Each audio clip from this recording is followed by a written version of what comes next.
안녕하세요, 청약 전문가 베니입니다. 여러분들 최근에 기사나 영상을 통해서 이러한 내용 한번 보셨을 겁니다. 과열되는 무순위 청약 경쟁률로 인해서 무순위 청약 자격 요건을 만 19세 이상에서 무주택자 플러스 해당 지역 거주자로 바꾼다는 기사 내용이었습니다. 그런 기사를 보면 우리는 일반적으로 이렇게 생각을 합니다. 나는 그간에 무순위 주줍에 넣을 수 있었는데 그 기회마저 잃게 되는구나 라고 생각할 수 있는데, 사실 결론부터 말씀드리면 그렇지가 않습니다. 자세한 내용은 이 영상에서 설명드릴 테니 이 영상 끝까지 시청해 주시면 좋겠습니다.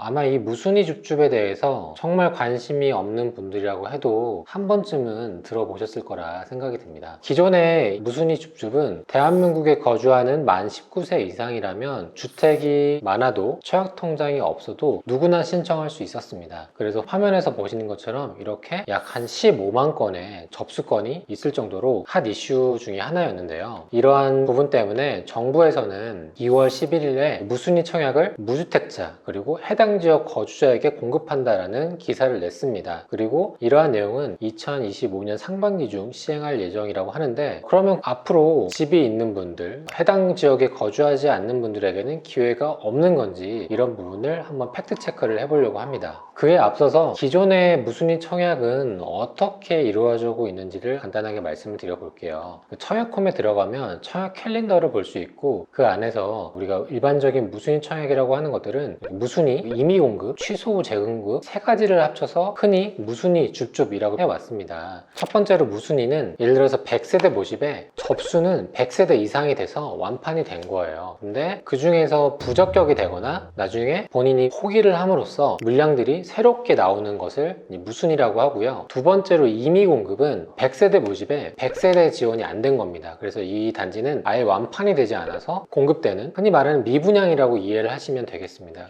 화면에 보시는 것처럼 서울원 아이파크나 서울의 그란트 리버파크, 구로구에 있는 개봉 루브르 다 상품성이 안 좋거나 내지는 상품성 대비 너무 비싸거나 이런 등등의 이유로 나온 것이 임의 공급이다라고 보시면 되고, 취소 재공급은 100세대 모집에 100세대 이상 지원을 했고 100% 완판이 됐는데 부정 청약의 이슈로 국토교통부에서 의뢰를 해서 적발이 돼서 지위를 박탈당한 겁니다. 예를 들어서 위장 전입을 했다거나 허위로 혼인신고를 해서 자격이 박탈되었거나 이런 식으로 나온 것이 취소 재공급이라고 이해를 하시면 됩니다. 그리고 이 세 가지 무순위 중에서 차익이 큰 순서대로 추려보면 취소 재공급이 가장 차익이 큽니다. 자격을 박탈당했다는 것은 위험을 무릅쓰고 위장 전입이나 허위 청약을 했다는 것은 그 단지가 굉장히 매력적이라고 해석할 수 있다는 거죠. 그리고 이 취소 재공급은 분양가 산정을 현재 시세로 반영하는 것이 아니라 분양했었을 때 당시로 반영하기 때문에 시세 차익도 클 수밖에 없습니다. 취소 재공급을 한번 살펴보면 이 편한 세상 송파크 센트럴은 당첨되면 약 5억 정도 차익이 나는 그런 곳이었고요. 그리고 DMC 한강자이도 헤리티지도 역시나 약 2, 3억 정도의 차익이 예상되는 곳이었습니다. 그래서 시세 차익은 취소 재공급이 가장 크다라고 볼 수 있고, 그 다음으로는 무순위 공급입니다. 무순위 공급은 최근에 있었던 북수원자의 렉스비아도 약 2억에서 2억 5천 정도의 차익이 예상이 됐고요. 그리고 파주 운정 경남 아너스빌도 약 1억 정도의 차익이 예상이 됐습니다. 그래서 무순위 안에서도 취소 재공급이 가장 차익이 크고, 그 다음으로는 무순위, 임의 공급은 미분양이기 때문에 차익이 큰 경우가 그리 크지 않다라고 이해를 하시면 되겠습니다. 그래서 이 세 가지 공급 유형에 따라서 무순위가 나오는 요건들이 조금씩 다릅니다. 하나씩 보면, 첫 번째로 무순위 사후 접수는 만 19세에 국내에 거주하는 성년자라면 누구나 신청할 수 있었습니다. 두 번째로 임의 공급은 사업 주체가 정하는 요건에 따라서 적용이 됐습니다. 이 부분은 말 그대로 만 19세 이상이라면 누구나 할 수 있을 수도 있고, 아니면은 지역을 설정할 수도 있고, 이거는 사업 주체 정하기 나름이고요. 그런데 임의 공급은 앞서 말씀드린 것처럼 미분양이기 때문에 많은 분들에게 자격 요건을 주기 위해서 누구나 신청할 수 있게끔 하는 것이 일반적이었죠. 그리고 계약 취소 후 재공급은 보시는 것처럼 해당 지역에 거주하는 무주택 세대 구성원에게 자격이 주어졌습니다. 그래서 이렇게 무순위, 임의 공급, 계약 취소 후 재공급에 따라서 신청 자격이 다르다라는 것을 우선 이해하시면 되고요. 그리고 이제 하단으로 보시면은 청약 통장을 사용하는지, 그리고 재당첨 제한 여부를 공고를 받는지 이런 요건들에 대해서는 이 표를 확인하시면 되겠습니다. 그래서 가끔 가다 보면 청약홈에서 무순위가 나오는 경우도 있지만 그렇지 않고 건설사 자체 홈페이지에서 무순위를 받는 경우도 있거든요. 그 이유는 여기 보시는 것처럼 청약홈 가로 열고 선택이라고 써 있죠. 청약홈에 공고를 내도 되지만 자체 홈페이지를 통해서 공고를 해도 무방하다는 의미입니다. 그런데 아무래도 우리가 일반적으로 청약홈이 훨씬 더 많은 사람들이 보기 때문에 건설사 입장에서는 완판을 위해서 청약홈에 공고를 하는 경향이 크다는 거죠. 그러면 최근에 있던 기사를 한번 다시 살펴볼 텐데요. 보도자료의 원문을 보면 다음과 같이 써 있습니다. 신청 자격을 무주택자로 한정하고 지자체가 지역별 여건, 분양 상황 등에 맞게 거주 지역 요건을 탄력적으로 부과할 수 있도록 개선한다 써 있습니다. 여기서 제일 중요한 건 탄력적인데요. 이 말은 무주택자 플러스 거주 요건을 지정해도 되고 아니면 기존처럼 안 해도 된다라는 겁니다. 그러니까 이게 무조건 디폴트 값이 되는 것이 아니라 그때 그 상황에 따라서 할 수도 있고 안 할 수도 있다는 겁니다. 그래서 다시 한번 표를 보면 현재는 이렇게 국내에 거주하는 성년자라면 무순위를 넣을 수 있는데 앞으로 개선되는 사항은 무주택 플러스 거주 요건을 지자체장이 필요에 따라서 할 수도 있고 안 할 수도 있다는 겁니다. 예를 들어서 무주택 플러스 해당 지역에 거주하는 분들만 해야 된다라고 하면은 그렇게 했었을 때 완판이 안 되고 또 미분양이 될 수 있겠죠. 그러면은 계속 그 지역의 부동산 경기가 안 좋아질 수 있기 때문에 이 부분에 대한 결정은 해당 지역 지자체장이 결정을 한다는 부분입니다. 그 말인즉슨 입주자 모집 공고문을 그때그때 확인해서 어떻게 신청 조건이 반영이 되는지를 확인을 하셔야 된다는 거죠. 그래서 제가 말씀드리고 싶은 부분은 앞으로의 무순위 줍줍은 무조건 무주택 플러스 해당 거주자에게만 바뀐 것이 아니라 상황에 따라서 바뀔 수도 있고 아닐 수도 있기 때문에 그때그때 뜨는 입주자 모집 공고문을 확인해 보셔야 한다는 것이 결론입니다.